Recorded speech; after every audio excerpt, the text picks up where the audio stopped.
नमस्कार, news are आप देख रहे हैं और मैं हूं आपके साथ काजल दुबे। 4 बजे की 4 बड़ी खबर में आपका बहुत स्वागत है और इसके साथ ही 4 बजे की 4 बड़ी खबर में सबसे पहले बात करेंगे छत्तीसगढ़ की।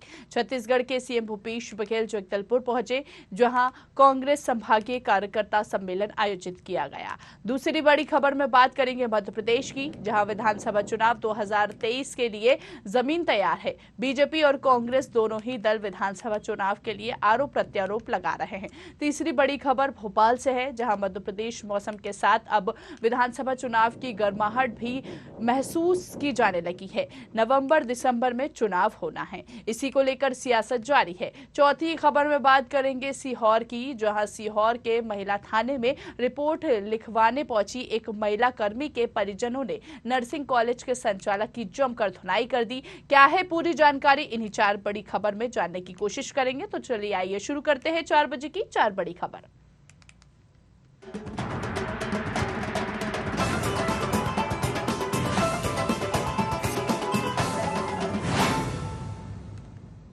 छत्तीसगढ़ के सीएम भूपेश बघेल जगदलपुर पहुंचे, जहां कांग्रेस संभागीय कार्यकर्ता सम्मेलन आयोजित किया गया, जिसमें प्रदेश कांग्रेस प्रभारी कुमारी शैलजा और पीसीसी अध्यक्ष मोहन मरकाम के साथ भूपेश कैबिनेट के आधा दर्जन मंत्री मौजूद रहे। बता दें कि पहले सेशन में राजेश तिवारी ने बूथ प्रबंधन पर बात रखी, वहीं पीसीसी अध्यक्ष मोहन मरकाम ने भाजपा की नाकामी का मुद्दा उठाया। तो सीएम भूपेश बघेल ने राज्य सरकार की उपलब्धियों को गिनाते हुए बीजेपी पर हमला किया। सीएम भूपेश बघेल ने अपने उद्बोधन में इस बार 75 बार का नारा दिया। वहीं कांग्रेस प्रदेश प्रभारी शैलजा ने केंद्र की मोदी सरकार की विफलताओं को भी गिनाया। कार्यकर्ता सम्मेलन में फिर से सरकार बनाने का संकल्प दोहराया। शैलजा ने कहा, आगामी दिनों में 5 राज्यों में चुनाव होने हैं। इनमें से सबसे ज्यादा मजबूत कांग्रेस पार्टी के लिए छत्तीसगढ़ का किला है। यहां पर कांग्रेस फिर से सरकार बना रही है। भूपेश बघेल ने काफी अच्छा काम किया है। आज कांग्रेस पार्टी के बारे में कुछ साथियों ने अपनी बातें भी रखी, हमारे नेतागण ने अपनी बात रखी।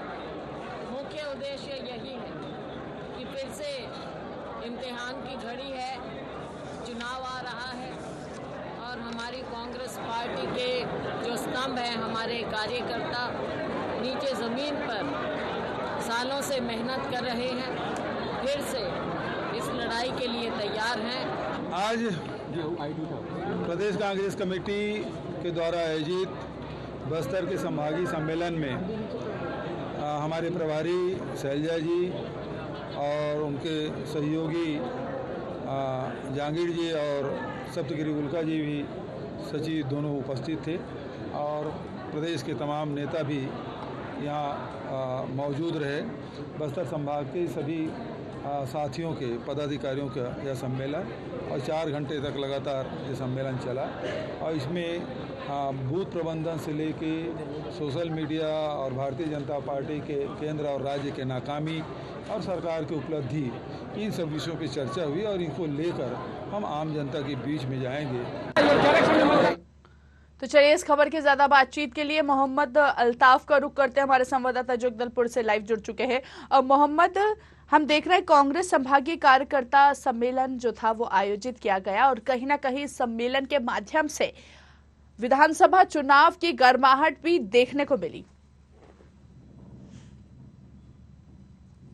जी, आपको बता दें कि कल जगदलपुर में संभागीय स्तरीय कार्यकर्ता सम्मेलन आयोजित किया गया, जिसमें प्रदेश के मुख्यमंत्री सहित प्रदेश के प्रभारी भी शामिल हुए। आपको सबसे अहम बात यह है कि जगदलपुर के जो मुख्यालय बस्तर संभाग है, वो पूरे बस्तर संभाग में 12 सीटें हैं कांग्रेस की और पूरी 12 सीटों में से 12 विधायक जो है वो भी कल शामिल हुए और साथ ही जो है लगभग 2000 की तादाद में यहाँ पे कार्यकर्ता काफी उत्साह के साथ शामिल हुए, क्योंकि ये जो कार्यकर्ता सम्मेलन था ये पहली बार देखने को मिला कि कांग्रेस की तरफ से कार्यकर्ता सम्मेलन हुआ, जिसमें चुनाव की तैयारियों को लेके साथ ही साथ जो है मुखिया प्रदेश के वो सीधा 1 to 1 जो है कार्यकर्ता से बातचीत कर सके, जिनके लिए ये कार्यकर्ता सम्मेलन रखा गया था। वहीं जो प्रदेश के प्रभारी है वो भी डायरेक्ट रूबरू हो सके कार्यकर्ता से, जिसके लिए पूरी रणनीति के साथ जो है ये कार्यकर्ता सम्मेलन जो आयोजित किया गया। और इस कार्यकर्ता सम्मेलन में मुख्य तौर से जो विधायक है, विधायकों से सीधा सीधा रूबरू हुए प्रदेश के मुखिया और प्रदेश के प्रभारी, और सबों से ये जाना कि क्या कुछ तैयारियां हैं इस चुनाव को लेकर, क्योंकि आने वाले पिछले 6 महीने के बाद जो है वो चुनाव होनी है छत्तीसगढ़ में, और चुनाव को लेकर किस प्रकार की जो है कांग्रेस की तैयारियां हैं वो जानने की कोशिश की है प्रदेश के मुखिया। और सबसे अहम बात यह है कि जो प्रदेश में हमारे पूरी छत्तीसगढ़ में बस्तर संभाग जो है वहां पे 12 की 12 सीटें जो है कांग्रेस की है, और इन्हीं तैयारियों को लेके कार्यकर्ता से सीधे सीधे रूबरू हुए और सीधे सीधे बातचीत की। जी बिल्कुल मोहम्मद, इस बार 75 पार का नारा भी दिया गया, क्या समझे इसको? जी, ये जो नारे हैं ये क्या है, जो है कांग्रेस की जो है उसको बताती है कि किस प्रकार से 2018 में जिस प्रकार से कांग्रेस की पूरी 12 की 12 सीटों में कब्जा थी, उसी प्रकार से इस बार जो है पूरी कांग्रेस जो है ताकत झोंक दी है कि ताकि जो आने वाले 6 महीने के बाद चुनाव है उस चुनाव में भी 12 के 12 सीटों पर जो है कांग्रेस अपनी विजय हासिल कर सके, जिसके साथ कई नाराएं और कई जो है जो कार्यकर्ताओं को सूझबूझ के साथ रणनीति जो तैयार करने की है, जिस प्रकार से बस्तर संभाग में सभी विधायकों के साथ साथ सभी कार्यकर्ता को ये कल वो वचन दिलवाया है कि किसी भी कीमत पे जो है 12 के 12 सीटों में इस बार के चुनाव भी कांग्रेस की पार्टी जो है विजय हासिल करेंगे। जी चलिए, बहुत बहुत शुक्रिया मोहम्मद अल्ताफ हम तक जानकारी पहुंचाने के लिए। तो संभागीय कार्यकर्ता सम्मेलन का आयोजन किया जाएगा, मुख्यमंत्री भूपेश बघेल इस सम्मेलन में शिरकत करी, उन्होंने साथ ही साथ कार्यकर्ता से भी रूबरू होते हुए नजर आए। अगली बड़ी खबर की ओर रुख करते हैं। मध्य प्रदेश विधानसभा चुनाव 2023 के लिए जमीन तैयार है। बीजेपी और कांग्रेस दोनों ही दल विधानसभा चुनाव के लिए आरोप प्रत्यारोप लगा रहे हैं। दोनों ही दलों के नेता एक दूसरे पर जमकर जुबानी हमला कर रहे हैं, लेकिन इसके बाद भी दोनों ही दल में एक समानता नजर आ रही है, वो है भक्ति की। दोनों ही दल भक्ति के सहारे विधानसभा चुनावी नैया पार करना चाहते हैं। कांग्रेस नेता हो या बीजेपी के, सभी धार्मिक कथाओं के जरिए मतदाताओं को साधने की जुगत में हैं। भोपाल में जहां चिकित्सा शिक्षा मंत्री विश्वास सारंग अपने विधानसभा क्षेत्र में पंडित प्रदीप मिश्रा की कथा करवाने वाले हैं, तो वहीं कांग्रेस विधायक पीसी शर्मा भी अपने क्षेत्र में श्रीमद् भागवत कथा का आयोजन कराने जा रहे हैं। पीसी शर्मा की पुत्र वधू रूपाली शर्मा ने बताया, जय मां अम्बे सेवा समिति की ओर से इस कथा का आयोजन किया जा रहा है, जिसमें कथावाचक ऋचा गोस्वामी कथा का वाचन करेंगी। 5 दिवसीय कार्यक्रम रहेगा। हालांकि कांग्रेस नेताओं की इस कथा को बीजेपी चुनावी हथकंडा बताती नजर आती है।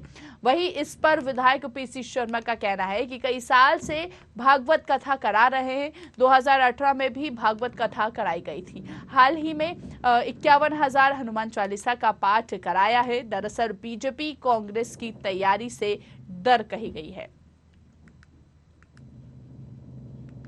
मैं आपको आमंत्रित करती हूँ 5 जून से 11 जून में तुलसी नगर नर्मदा मंदिर के सामने जो परिसर है उसमें श्रीमद् भागवत सप्ताह कथा और नित्य भव्य शिवार्चन रुद्राभिषेक का आयोजन किया जा रहा है। प्रातःकाल 8:30 बजे से रुद्राभिषेक होगा, जिसमें सभी जन सामान्यों को सामग्री हमारी तरफ से आप लोग केवल आइए और पूजन कीजिए। शाम 4:30 बजे से 8 बजे तक श्रीमद् भागवत कथा रहेगी। आप लोगों को बहुत आनंद होगा। जय मां अम्बे सेवा समिति के द्वारा ये एक दादर ये दूसरा आयोजन करने जा रहे हैं हम लोग, जिसमें हमारी कथावाचक ऋचा गोस्वामी जी रहेंगी। 5 जून से ये कार्यक्रम होगा। इससे पहले भी हम कई आयोजन कर चुके हैं सभी लोगों के लिए। इससे पहले हमने वहाँ पर आयोजन किया था जिसमें 51,000 हनुमान चालीसा का हुआ था। लगातार ऐसे हम आयोजन करते आ रहे हैं। अभी लिप्सा पंडा आई थी जिनकी आवाज़ से हम लोग पूरा भोपाल गूंज उठा था। तो ये हम कर रहे हैं और सभी को आमंत्रित करते हैं सभी लोगों। भागवत कथा कोई अभी नहीं करा है, कई सालों से भागवत कथा करा रहे हैं और 2018 में भी भागवत कथा कराई थी मैंने। और अभी 51,000 हनुमान चालीसा के पाठ कराए थे। उसके पहले एक गायिका है जो गाती है हर हर शंभू, वो भी धार्मिक कार्यक्रम था, वो भी कराया। ये लगातार अनुष्ठान, धुनी वाले दादा का अनुष्ठान, तरह तरह के अनुष्ठान हमेशा चलते रहते हैं। मध्य प्रदेश विधानसभा चुनाव 2023 के लिए तैयारी हर पार्टी दमखल के साथ कर रही है। चलिए इस खबर की ज्यादा बातचीत के लिए हमारे साथ हमारे संवाददाता विवेक सिंह लाइव जुड़ चुके हैं, उनका रुख करते हैं। विवेक, बीजेपी और कांग्रेस दोनों ही आमने सामने नजर आ रही है और कहीं ना कहीं आरोप प्रत्यारोप का दौर भी देखने को मिल रहा है, लेकिन एक बात इधर ये सामने आ रही है कि धार्मिक कथाओं के जरिए कहीं ना कहीं मतदाताओं को लुभाने की कोशिश की जा रही है, जो दोनों ही पार्टी करती हुई नजर आ रही है। बिल्कुल, अगर हम बात करें तो बिल्कुल आपने सही कहा कि अन्य मुद्दों को लेकर एक दूसरे पर आरोप प्रत्यारोप का दौर देखने को मिलता है, चाहे हम कांग्रेस के नेताओं की बात करें या फिर भारतीय जनता पार्टी के नेताओं की बात करें। लेकिन जो एक समानता देखने को मिल रही है वह है हिंदुत्व की ओर अग्रसर होना, यानी कि चाहे भारतीय जनता पार्टी के नेताओं की बात करें या फिर कांग्रेस के नेताओं की बात करें, दोनों ही पार्टी के नेता जो आने वाले चुनाव हैं, क्योंकि विधानसभा के चुनाव होना है, ऐसे में कहीं ना कहीं अपनी छवि हिंदुत्व की दिखाने को लेकर धार्मिक कार्यक्रमों का आयोजन करा रहे हैं, चाहे हम राम कथा की बात करें या फिर भागवत कथा की बात करें या फिर अन्य तमाम कथाओं की बात करें, अपने अपने क्षेत्र में लगातार कराने में जुटे हुए हैं। जैसे अगर हम राजधानी भोपाल की ही बात करें तो चिकित्सा शिक्षा मंत्री विश्वास सारंग, प्रदीप मिश्रा जो कथावाचक है, उनकी कथा कराने वाले हैं। तो वही अगर हम बात करें तो पूर्व मंत्री और पीसी शर्मा जो विधायक है कांग्रेस के, वह भी कथा कराने वाले हैं। तो ऐसे में निश्चित रूप से अलग अलग धार्मिक जो आस्था में रखते हैं, चाहे हम युवाओं की बात करें, अलग अलग किशोरी जी को बुलाए हैं, कई लोगों ने धीरेन्द्र शास्त्री को बुलाया है, कई प्रदीप मिश्रा को बुला रहे हैं। अगर हम बीजेपी के नेताओं की बात करें तो इसके पहले भूपेंद्र सिंह भी रामकथा का आयोजन करा चुके हैं। गोपाल भार्गव जो पीडब्ल्यूडी मंत्री हैं, वह अपने क्षेत्र में रामकथा का आयोजन करा चुके हैं और चिकित्सा शिक्षा मंत्री अब प्रदीप मिश्रा को बुला रहे हैं। और अगर हम बात करें पीसी शर्मा की, तो वह भी कथा का आयोजन करा रहे हैं। और इससे पहले अगर हम बात करें तो उन्होंने 151,000 सुंदरकांड पाठ का भी आयोजन कराया था और हनुमान चालीसा का पाठ भी कराया था। तो कहीं ना कहीं निश्चित रूप से कह सकते हैं कि धर्म की ओर अब भारतीय जनता पार्टी हो या फिर कांग्रेस हो, दोनों ही नेता लगातार बढ़ते हुए दिखाई दे रहे हैं, क्योंकि मुद्दा अगर रहने वाला है कहीं ना कहीं तो हिंदुत्व को रहने वाला है। हालांकि कर्नाटक के विधानसभा चुनाव में भी हिंदुत्व का मुद्दा देखने को मिला था, वहां पर बजरंग बली की एंट्री हुई थी। दरअसल बजरंग दल को प्रतिबंध लगाने को लेकर पूरी सियासत शुरू हुई थी। हालांकि भारतीय जनता पार्टी को इतना फायदा वहां पर नहीं हुआ है, लेकिन मध्य प्रदेश की भौगोलिक और क्षेत्रीय परिस्थितियां अलग हैं और ऐसे में कहीं ना कहीं दोनों ही राजनीतिक पार्टियां चाहती हैं कि भाई धार्मिक आयोजनों का कार्यक्रम कराकर जो वोटर है, मतदाता है, उनको लुभाने का काम करें। लेकिन अब देखना यह होगा कि जो साल के अंत में विधानसभा के चुनाव होना है, उसमें मतदाता को दोनों ही पार्टियों के नेता कितना लुभा पाते हैं और धार्मिक आयोजनों का वोट कन्वर्ट कितना मतदान में करा पाते हैं, यह जरूर देखने वाली बात होगी। ठीक है विवेक, बड़ा सवाल ये भी है कि जहां विश्वास कैलाश सारंग अपने क्षेत्र में कथा करवा रहे हैं, तो वहीं पीसी शर्मा भी अपने क्षेत्र में कथा करवा रहे हैं। तो ये जो इनका क्षेत्र है इसी में कथा करवा रहे, तो क्या इसका असर विधानसभा चुनाव में कहीं ना कहीं देखने को मिलेगा? देखिए, यह तो मतदाता पर निर्भर करता है कि भाई कथा में शामिल होकर उसको मतदान में तब्दील करता है और अपना मताधिकार का जब उपयोग करता है तो उस पार्टी के पक्ष में करता है या नहीं करता है। लेकिन निश्चित रूप से जो नेता है, चाहे हम जैसा आपने जिक्र किया है चिकित्सा शिक्षा मंत्री विश्वास सारंग का और पूर्व मंत्री पीसी शर्मा का, तो अब उनका मकसद तो कहीं ना कहीं हो सकता है कि यही हो कि मतदाता धार्मिक आयोजनों के में शामिल हों, जैसे कि रामकथा का आयोजन या फिर भागवत कथा का आयोजन हो और उसमें शामिल हों और फिर जो मतदाता हैं वह उसमें अपने वोट में तब्दील करें। यह तो मतदाता पर निर्भर करता है। जब मतदान होगा उसके बाद जब रिजल्ट आएंगे, यह उस समय ही परिणाम जब ओपन होंगे, जब पता चलेगा कि जो रामकथा का आयोजन हो या फिर भागवत कथा का आयोजन हो, कितना उसका श्रेय पार्टी के नेताओं को मिला है। यह तो मतदाता पर निर्भर करता है। लेकिन कहीं ना कहीं दोनों ही पार्टियों के नेता की कोशिश यही है कि इन धार्मिक आयोजनों के माध्यम से वह वोट में उनको तब्दील जरूर करा पाए। ठीक है विवेक, आप बने रहिए, आगे भी आपसे बातचीत करेंगे। तो हम देख रहे हैं कि लगातार विधानसभा चुनाव नजदीकी हैं और इसी को देखते हुए कांग्रेस हो या बीजेपी, दोनों ही पार्टी अपनी अपनी तैयारियों में है, जो है वो जुटती हुई कहीं ना कहीं नजर आ रही है। अगली खबर की ओर रुख करते हैं। मध्य प्रदेश मौसम के साथ अब विधानसभा चुनाव की गर्माहट भी महसूस की जाने लगी है। नवंबर दिसंबर में चुनाव होना है, ऐसे में बीजेपी ने उन सीटों पर फोकस किया है जो लंबे समय से कांग्रेस के कब्जे में है। वहीं कांग्रेस ने भी उन सीटों के लिए खास रणनीति बनाई है, जहां पिछले कई चुनाव से उसे हार का सामना करना पड़ रहा था। बता दें राज्य में ऐसी करीब 103 सीटें हैं जिन पर 2018 और इसके बाद 2020 में हुए उपचुनाव में पार्टी को हार का सामना करना पड़ रहा है। यही वजह है कि बीजेपी ने अब मिशन 103 पर काम करना शुरू कर दिया है। इन 103 सीटों में से 35 सीटों पर फोकस के दिग्गज विधायक का बिज है, जिन पर जीत हासिल करना बीजेपी के लिए किसी चुनौती से कम नहीं। पार्टी ने इन सीटों को आकांक्षी विधानसभा नाम दिया है। इसके साथ ही गुजरात और यूपी के फॉर्मूले पर चलते हुए कांग्रेस के दिग्गजों की सीट पर जीत की रणनीति बनाई जा रही है। रणनीति को लेकर बीजेपी के नेता जीत को बड़े बड़े दावे कर रहे हैं। ऐसे में अब देखने वाली बात होगी कि बीजेपी की तमाम तैयारियां मतदाताओं को कितना प्रभावित करती है। क्या मध्य प्रदेश में बीजेपी का गुजरात और यूपी वाला फॉर्मूला कारगर साबित होगा या 2018 की तरह एक बार फिर कांग्रेस सत्ता हासिल करने में सफल होगी? ये आने वाला वक्त ही बताएगा। चलिए, तो इस खबर की ज्यादा बातचीत के लिए रुक करते हैं। हमारे साथ लगातार हमारे संवाददाता विवेक लाइव बने हुए हैं।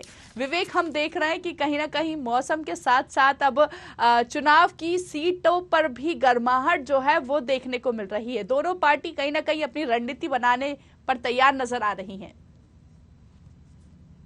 बिल्कुल, निश्चित रूप से अगर बात करें तो जिस तरीके से आपने जिक्र किया है के साथ जुबानी तलखी भी देखने को मिल रही है और कई नरमी भी देखने को मिल रही है। जिस तरीके से मौसम करवट बदल रहा है, ऐसी चुनावी सरगर्मी भी लगातार बदलती हुई दिखाई दे रही है। लेकिन अगर जो सवाल किया है आपने कि आखिर क्या कुछ होने वाला है, तो अगर हम भारतीय जनता पार्टी की तैयारियों की बात करें तो 103 आकांक्षी सीटें जिनको माना है भारतीय जनता पार्टी ने, और कहीं ना कहीं भारतीय जनता पार्टी की यही रणनीति है कि जो कांग्रेस के टिकट हैं उनके क्षेत्र में उनको घेरने की तैयारी में भारतीय जनता पार्टी लगी हुई है। जिनमें अगर हम बात करें तो 36 ऐसी सीटें हैं, चाहे हम कमलनाथ के गढ़ छिंदवाड़ा की बात करें जहां 7 की 7 सीटों पर कांग्रेस के विधायक काबिज हैं। अगर हम नेता प्रतिपक्ष की बात करें जो लाहौर से है और लगातार 7 से 8वीं बार विधायक बने हुए हैं, चाहे हम खंडवा खरगोन क्षेत्र की बात करें तो अरुण यादव वहां से प्रतिनिधित्व करते हैं, उनके अभी छोटे भाई यादव विधायक है कसराबाद से और पूर्व मंत्री भी हैं। ऐसे ही अगर हम बात करें तो दिग्विजय सिंह के गढ़ गुना जिला है उनका, और राघवगढ़ और चाचौड़ा जो विधानसभा है वहां पर लगातार कांग्रेस के उम्मीदवार जीतते आए हुए हैं। अभी चाचौड़ा से अगर आप बात करें तो लक्ष्मण सिंह विधायक है, और वहीं राघवगढ़ से बात करें तो दिग्विजय सिंह के बेटे जयवर्धन सिंह विधायक हैं। और ऐसे ही अगर हम बात करें बिंद क्षेत्र की तो वहां पर अजय सिंह को घेरने की तैयारी में है। और अगर हम बुंदेलखंड की बात करें तो बुंदेलखंड में लगातार दिग्विजय सिंह डेरा जमाए हुए हैं। कल भी वह छतरपुर में थे और इसके पहले टीकमगढ़ में उनका भव्य स्वागत किया गया था। तो कहीं ना कहीं बिल्कुल विवेक, हम देख रहे हैं कि 36 सीटों पर फोकस नजर आ रहा है और कहीं ना कहीं एक और विधानसभा चुनाव नजदीक है, तो वहीं दूसरी ओर कांग्रेस और बीजेपी भी लगातार विधानसभा चुनाव को लेकर तैयारियों में जुटी हुई है। देखने वाला वक्त बताएगा कि आखिर क्या कुछ सामने निकल के आ पाता है। बहुत बहुत शुक्रिया हमसे जुड़ने के लिए। अगली बड़ी खबर की ओर रुख करते हैं। सीहोर के महिला थाने में रिपोर्ट लिखवाने पहुंची एक महिला कर्मी के परिजनों ने नर्सिंग कॉलेज के संचालक की जमकर धुनाई कर दी, जिससे वहां हड़कंप मच गया। आनन फानन में वहां मौजूद पुलिस बल ने दोनों पक्षों पर नियंत्रण बनाकर अलग अलग मामला दर्ज किया। इस बीच किसी ने वीडियो बनाकर सोशल मीडिया पर डाल दिया जो खूब वायरल हो रहा है। दरअसल केएल शर्मा नर्सिंग कॉलेज की महिला कर्मी का आरोप है कि जब वह अपने दस्तावेज लेने कॉलेज पहुंची तो कॉलेज के संचालक और उसके भाई ने उनके साथ अभद्रता और मारपीट की। इस घटना की सूचना जब पीड़ित कर्मी ने अपने परिजनों को दी तो उसकी माता और भाई कोतवाली थाना परिसर पहुंच गई और वहां से रिपोर्ट लिखवाने जा रहे थे। इसके साथ ही तभी कॉलेज के संचालक अनंत शर्मा और उसका भाई अपनी कार से वहां पहुंचे, जिन्हें देखकर पीड़िता और उनके परिजन बेकाबू हो गए, जिसके बाद उन्होंने उनके साथ मारपीट शुरू कर दी। केवल इतना ही नहीं, कार का शीशा भी फोड़ने की कोशिश की। फिलहाल पुलिस ने दोनों पक्षों का शिकायती आवेदन ले लिया है और जिसकी जांच भी की जा रही है। मैं कॉलेज गई थी, मेरा कौन सा college? KL Sharma nursing college में, वहाँ पर टीचर हूँ, नर्सिंग स्टूडेंट को पढ़ाती हूँ मैं वहाँ पे गई थी तो वहाँ के जो उनके भाई थे अटल शर्मा, उन्होंने मेरे को बोला कि सर से आप बात करके जाइएगा।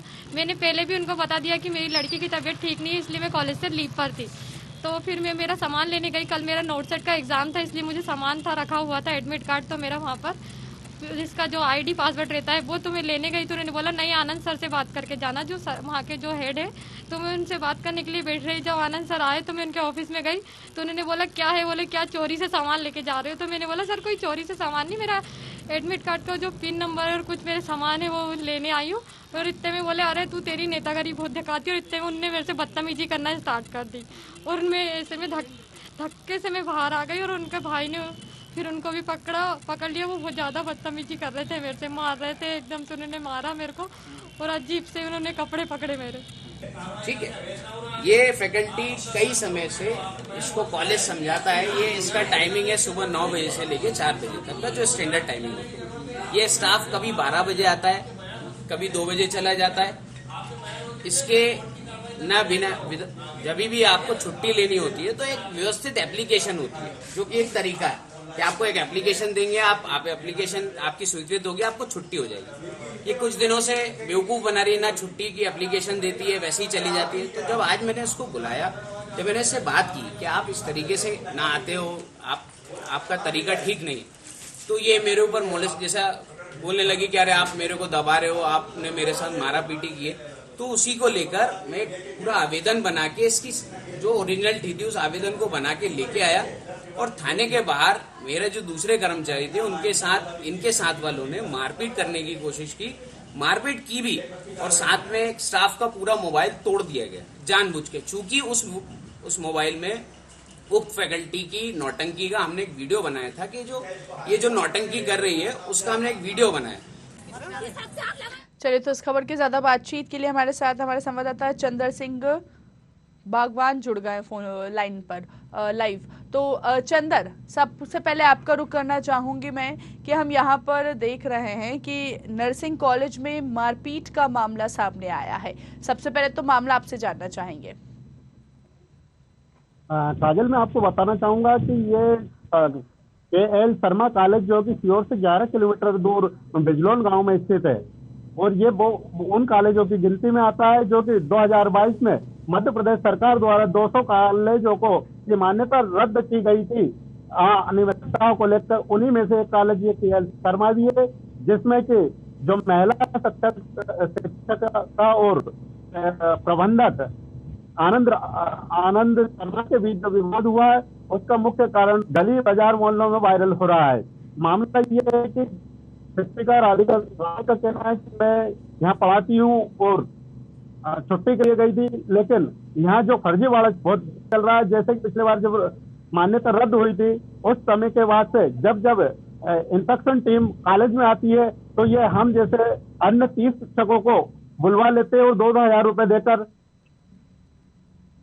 चले जाने देते हैं, लेकिन हर महीने हर डेली हमें नहीं बुलवाते। डेली मात्र यहाँ 2-3 शिक्षक ही रहते हैं। इस तरह का फर्जीवाड़ा चल रहा है। और दूसरा, शिक्षिका का यह भी आरोप है कि मेरे साथ आनंद शर्मा और उनके भाई आनंद शर्मा द्वारा मारपीट की गई है। मारपीट महिला थाने शिक्षिका अपने परिजनों के साथ पहुंची। उसी समय आनंद शर्मा और आनंद शर्मा दोनों भाई महिला की शिकायत करने थाने पहुंचे। ठीक है। महिला के परिजनों को गुस्सा आया और उन्होंने अपनी बेटी को बेइज्जत करने वाले लोगों की धुनाई कर दी और गाड़ी के शीशे भी फोड़ दिए। जी बिल्कुल चंदर, लेकिन बड़ी सवाल ये है जैसे कि आप बता रहे हैं कि यहाँ पर फर्जीवाड़ा चल रहा है, तो आखिर जिम्मेदार अधिकारी क्या कर रहे हैं फिर? जिम्मेदार अधिकारी 2022 में 2 से जो कि सरकार और हाई कोर्ट ने मान्यता रद्द की थी, जब से ही बहुत से कॉलेज अभी भी तरीके से संचालित हो रहे हैं। उन पर राज्य सरकार के जो भ्रष्ट अधिकारी है उनके मान्यता बरकरार रखे हुए हैं, और अभी तक कई को 2-2 साल हो गए, उस कॉलेज में अभी तक उनकी परीक्षा ही नहीं हुई है। ठीक है, चलो बहुत बहुत शुक्रिया चंदर हम तक जानकारी पहुंचाने के लिए। तो फिलहाल पुलिस ने दोनों पक्षों का शिकायती आवेदन ले लिया है और जिसके बाद पुलिस जो है वो जांच कर रही है। देखने वाली बात ये होगी कि आखिर जांच में क्या कुछ सामने निकल के आ पाता है। 4 बजे की 4 बड़ी खबर में इतना ही। आप दीजिए मुझे इजाजत और देखते रहिए न्यूज़ आर। नमस्कार।